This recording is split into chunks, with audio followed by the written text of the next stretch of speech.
Hello and a very warm welcome to Cognito Key. Today, we're going to crack open a document that's at the heart of every single career path. But honestly, it's often a bit of a mystery, the job description. We've all been there, right? You're scrolling through job postings and you see a title like Growth Hacking Unicorn, and you just think, what on earth would I actually be doing? There's often this huge gap between a cool sounding title and the real day-to-day work, but luckily, there's a tool designed to close that gap. And here it is, the job description, or the JD as we all call it. So at its core, it's a formal, written document, but here's the most important part. It's not just some random list of buzzwords someone dreamed up. A proper JD is based on actual data that comes from a deep dive called a job analysis.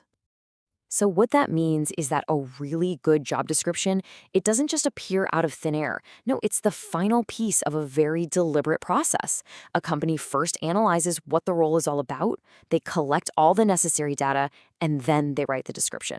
You should really think of it as a blueprint for the job, not just a vague wish list. Okay, so now that we know where it comes from, let's take a look under the hood. We're going to break down the key parts that make up any solid job description. All right, first up, you've got the job title. Think of this as the headline, right? It's meant to give you a quick, at-a-glance idea of what the job is and, where it sits in the company. Are we talking analyst, manager, or director level? The title is your first clue. Next, the reporting structure. This part is all about the company hierarchy. It tells you exactly who your direct manager will be, and if it's a leadership role, who's going to be reporting to you. It just maps out the chain of command so there are no surprises. So we've covered the who, now let's talk about the why. This is the job objective. It's basically the mission statement for your role. It answers that really critical question, why does this job even exist? This is what connects your everyday work to the company's big picture goals. And here we are, the absolute core of the job description, your tasks and duties. This is the nitty-gritty, the list of what you will actually be doing day in and day out. And you'll want to pay close attention here, because in a really well-written JD, these duties are usually listed by importance, which tells you exactly where your focus should be. A job isn't just about tasks and bosses. It's about people.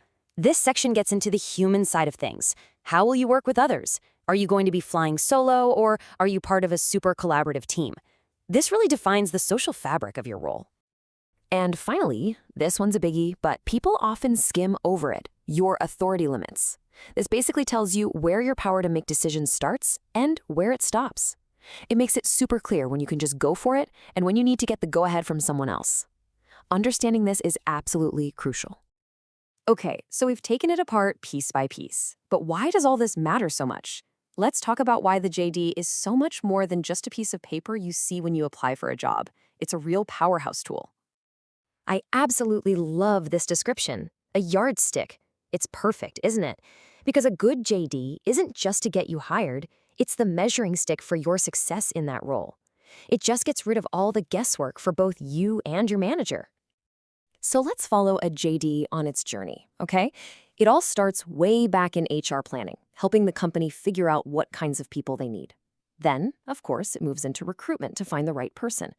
Once you're in the door, it becomes this amazing communication tool. And when review time comes around, yep, it's that yardstick again for your performance appraisal.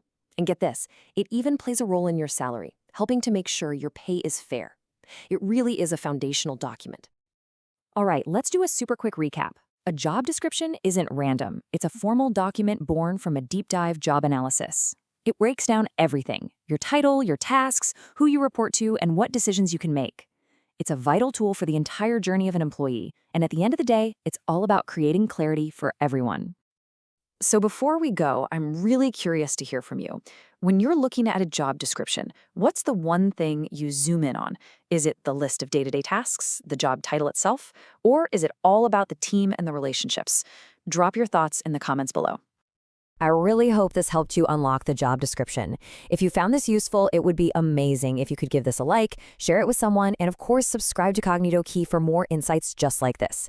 Thank you so much for watching, and I'll see you in the next one.